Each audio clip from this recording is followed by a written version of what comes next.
Hey everybody, welcome back to another episode of Big Questions, Small Steps. My name is Amanda and I'm so glad that you could join me today.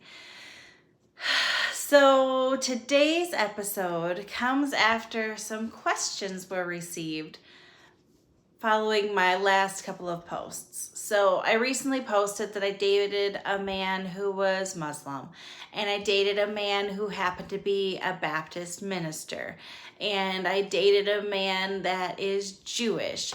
And so the question was posed, okay, so what do you believe as far as interfaith marriages or interfaith dating or relationships? And my thoughts on it has changed as I have learned more. So I'm going to give you a little bit of a background again on what the different, I'm going to look at Judaism, Christianity, and Islam, and what do their sources say about interfaith dating and relationships.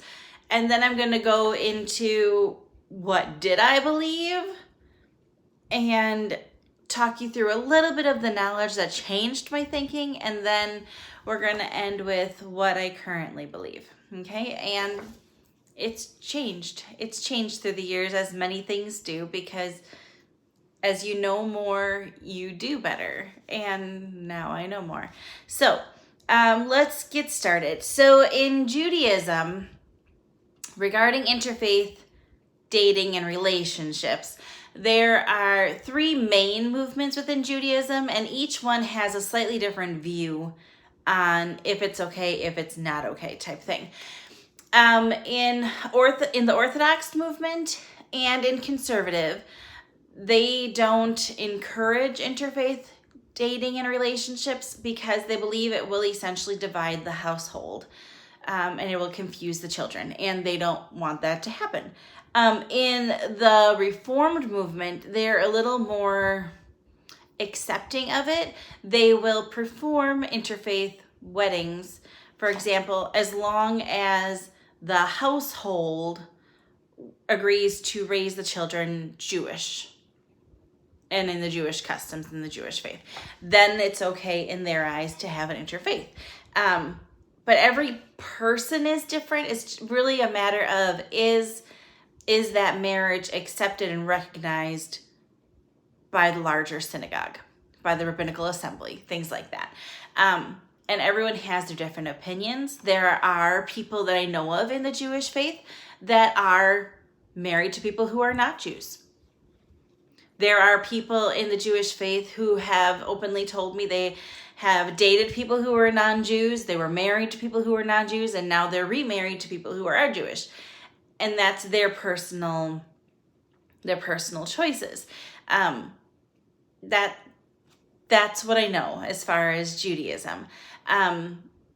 In Islam, there are some different rules. Based on the Quran 2:221, it says, do not marry until they believe. So they take this in different ways. In Islam, a man can have up to 4 wives.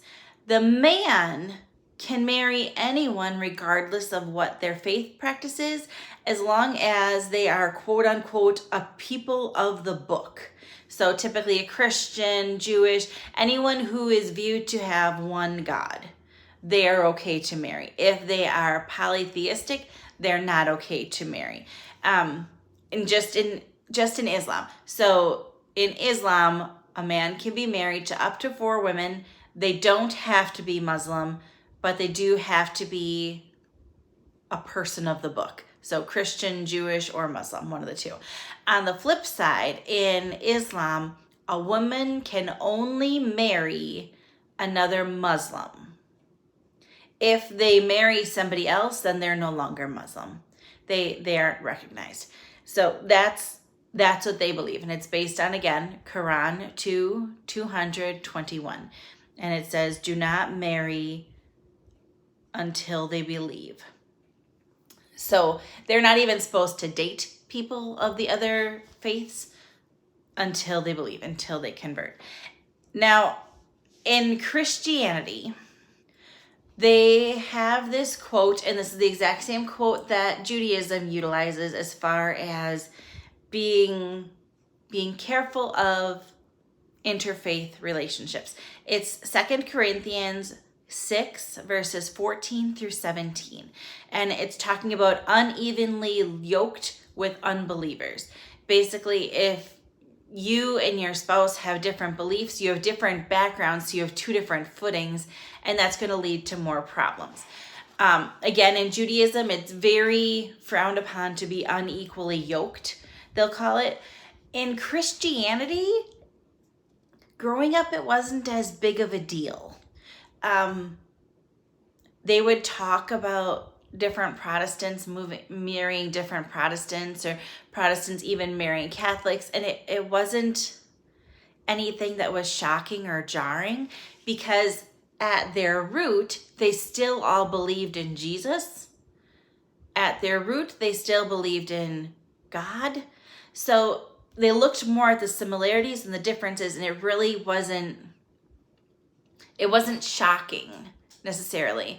When I had cousins who were Lutheran and they would marry somebody who was not Lutheran, it wasn't that big of a deal. It wasn't that big of a deal because they were still within Christianity. Now, there was, in my experience, never anyone that was Christian that married a Muslim or married someone who happened to be Jewish. That didn't happen, and I can't say if that was because they weren't in relationships with them, or they just didn't have experience and opportunities to get to know these individuals. I can't say, because I don't know. I know myself, I didn't choose to marry the guy who was Muslim because it was a personality clash. It was not just about his beliefs and whether he was Muslim or not. No, there were other things that were going on that made that a hard pass for me. But in Christianity, it doesn't necessarily matter as much because they're focused on the similarity. The similarness is between the different denominations. So when I was dating the guy who was a Baptist minister, that wasn't anything that was shocking to anyone. They were still Christian. They practiced their faith in different ways. And the expectation was that if we were to get married, I would convert to the Baptist faith because he was a minister. So he can't convert to something else. If that was his faith, then that's where we would be. And again, there are some differences between Baptists and the United Church of Christ, which I grew up as, but there weren't like huge differences to the point where I would have had serious reservations about it. That was me. So growing up, it wasn't as big of a deal. It really wasn't. There were people all the time. A majority of my friends were Christian and Catholic. They would date other Christians and Catholics. There were not very many Jewish people, none that I can recall growing up that were Jewish at my school. I do not recall that anyone was Muslim. They may have been, and I might have been unaware, but again, I live in a small town in Wisconsin, so there's not that much diversity. I knew that there were other things that existed, and I was curious about them, but that's about the end of it. It really wasn't a big deal. Now, I knew growing up that to be married in a Catholic church, you had to be part of the Catholic faith. And I knew that if somebody from the United Church of Christ was marrying a Catholic, they could get married in the United Church of Christ church, or they could get married at the courthouse, or they could get married in some other setting, but they could not get married in the Catholic church unless the other UCC individual converted to Catholicism. Quite honestly, growing up, I just thought that they were being unaccepting of others, and they wanted to create that separateness and that Protestants weren't good enough to get married in their church. That's what I internalized it as. And so it was different. Typically, my experience, if there was an interfaith relationship, what tended to happen was the person who had a stronger faith background or basis, the family then went in that direction. So if there was a lady who was United Church of Christ and a man who was Lutheran, for example, and they got married, if the man wasn't really practicing, he wasn't really feeling connected to his church, really wasn't participating at all, but the female was, then they would go to the United Church of Christ. And he may not necessarily join that church right away, but they would raise the kids with more UCC traditions than Lutheran traditions, if that made sense. I had a friend growing up that was Catholic, and she was very devout Catholic. She went to all Catholic schools. She met her husband, and he happened to be Lutheran. And today, they practice Lutheranism as a family because he was more devout in his faith. She believed that there was a God, but she saw more similarities and more ways that she could fit in with Lutheranism, and he very, very much was opposed to joining the Catholicism movement. That's what they chose to believe. There was another person that I know that one person was UCC, one person was Catholic. Neither of them really were very strong in their faith. And so they just kind of go by the nobody really wins rule. And they just go based on moral conscience and things like that. And it's less about denominations and more about, do you believe in God? Being a good person, things like that. So that's how they made it work. Typically, the person who was less strong in their faith, they kind of gave up their traditions. They may incorporate some, but it wasn't a big deal. They pretty much gave up the other one. Now, again, there's somebody that I know that goes to my synagogue that she happens to be Jewish and her husband happens to be Lutheran. Okay, that's their choice, but he doesn't necessarily go to church or anything like that. It's a Jewish household, and that's how they made it work. So growing up, we were always preached that God is love, and love encompasses all, and love is bigger than all. So growing up, we were told, like, the God that the Jewish people know, and the God that the Muslim people know, and the God that Catholics know, and the God that Protestants know, and the God that Hindu knows, like, they can call that entity whatever they want, but they believe at the core it's still the same. They can call God Buddha, but at the core, that essence is still the same. So they didn't really view anything wrong or misguided in interfaith dating because it's all the same entity. They just practice and worship in different ways. So that was their big selling point. That was their big caveat that they took away from it. That was their big thing. And when you focus on that, then everything else can kind of be overlooked. Like, okay, so if the Baptist church chooses to not baptize babies, they wait until you can speak up and affirm your faith before you can be baptized.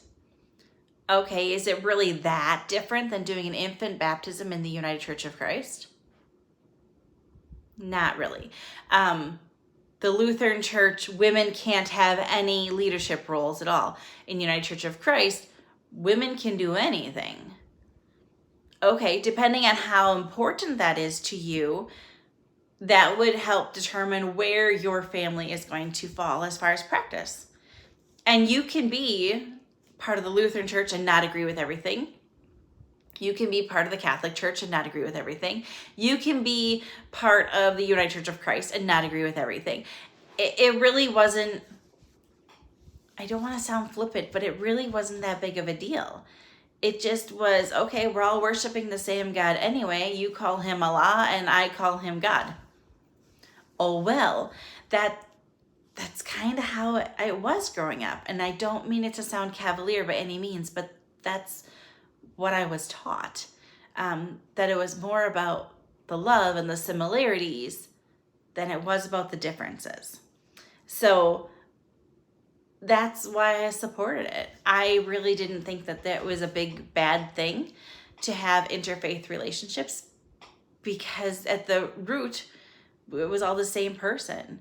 And if understanding your relationship with God through a different denomination would help you further your relationship and your connection and your understanding, why would that be a bad thing? Because there were certain aspects of Judaism that I was intrigued by. There were certain aspects of the Muslim faith that I was intrigued by when we went to visits. How can being intrigued by God and wanting to seek after that relationship, how can that be a bad thing? And that's what I kept coming back to. Now, I have learned more, and I hope to have grown wiser in my process of aging. But I have a different viewpoint now. I know that there are a lot of struggles for couples, for families in the world. And I think the more that you can have that binds you together makes you a stronger family unit. And where I didn't see any problem with the slight divisions before, I've also read many research that says while someone may have not valued their faith before, they may take great offense to all of a sudden their child is not going to be a part of the Lutheran faith or the Baptist faith or whatever, even though they weren't active in participating in themselves.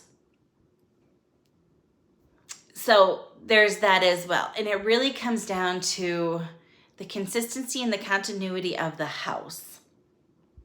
If the house is all doing Christmas, then they're all doing Christmas. If the house, some people are celebrating Hanukkah, some people are celebrating Christmas, and you're kind of going in between, it leads to a less unified presentation to the child, and the child has more of a tendency to get confused by what are we doing, why are we doing? And not that questions are a bad thing, but there's so much that we're learning as we go that why would you want to make your child's life more challenging? And that made sense to me as far as why that would be concerning. Now, I personally have changed my view regarding I don't care if you personally want to date outside your faith. I really don't care. That's up to you. That's between you and God. That's your choice. For me personally, I would prefer to have a unified household. That unified entity is important to me. It's important to me that the household shares the same last name. It's important to me. It's important to me that everyone is on the same page. You can enjoy the different aspects together. There's a deeper understanding when your practices are embedded into your everyday life, as opposed to, okay, now we're going to be Jewish. Okay, now we're going to be Christian. Okay, now we're going to celebrate the Hindu faith. That's not going to lead for continuity. I'm not saying that they shouldn't be aware and knowledgeable that there are other things going on. But if your household is united and this is the faith that we are practicing, this is why, this is our traditions, it creates a much more solid foundation for the children, in my opinion. Okay. And the reason for this change is my increased learning. When I came to the realization that even though God cannot be put into boxes, he cannot be fully understood or comprehended, the attempts to quantify or qualify him are inaccurate from the very beginning, because he cannot be quantified or qualified. The idea that God is consistent and God stays the same, God does not change, that was reassuring to me, and it was also eye-opening to me. Because if God does not change, then you look at, okay, in the Torah, Judaism states, and in the Torah, it states that the Jewish people are expected to do these 613 mitzvahs for God. This is what God is expecting of the Jewish people. Okay. In the Bible, this is what God is expecting of the Christian people. However, they don't always match. And when you look at Christians in their practice, many of them, when you go to them and say, oh, okay, so if God expects this, why are you doing this instead? And the response is typically, well, the Bible was written back in ancient times and it doesn't necessarily apply the same way to us today. And that jars my system. I don't agree with that. I don't align with that anymore. God is consistent. God is the same. And that remains steadfast. So when I became more aware of the differences in what God was expecting of his people and what they were expecting of God and how they viewed God, and I noticed that it's different between Judaism and Islam and Christianity and Hindu, how it's all different. They may, because I am not a biblical scholar. I don't have all the answers. I'm not a doctorate in theology. They may, at their essence, still be all the same entity. However, what they are experiencing, what they are expecting, what they are stating is vastly different. And I don't know how to make that all make sense in a multi-faith household. For example, in Christianity, there are parts in the New Testament where the Jewish people are the evil ones. And they are saying that they want Jesus to be crucified and kill this person, and they're the evil ones, when that wasn't the case in history, actually. And it's changing. And so why would you pit different groups against each other and still be servicing the same God? That doesn't make sense to me. So just as an offshoot, that was a big sticking point for me. When I came to the realization that God doesn't change, that what God expects of us shouldn't change, but that each of these different religions have different expectations of what God is, what God expects of us, and that has changed, that indicates to me that there's different people putting their fingers on it and putting their different impressions on it. And that doesn't make for consistency in the household. I was in education for almost 20 years. I can tell you that children thrive on consistency.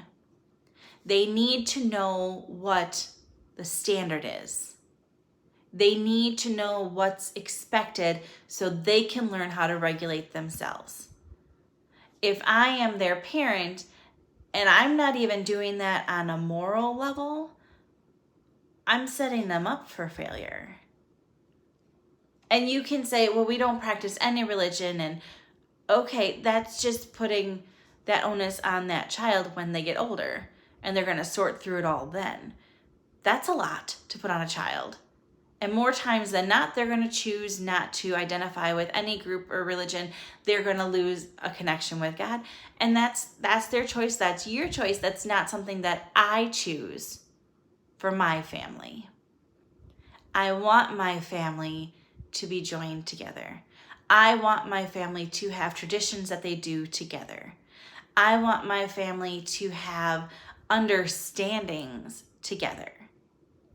Now, my family, my household will be one faith. My family is still Christian. That does not mean that I completely shun everything about them and I forget everything that I was. No, but there are certain lines that my family will make as far as how and why we interact. Whether we choose to be part of Christmas celebrations, for example, or not. We won't have a Christmas tree in our house. Would we be opposed if our children see the Christmas tree at my parents' house? Would we be opposed to my children helping decorate the tree at my parents' house? That's a discussion for me and my future husband. And that's a discussion for our household, because our household will practice one faith, because that's what I have learned is what I want. And that's what I have learned would best set success for my family to grow in their faith overall. So that's my viewpoint on interfaith dating. It has changed throughout the years.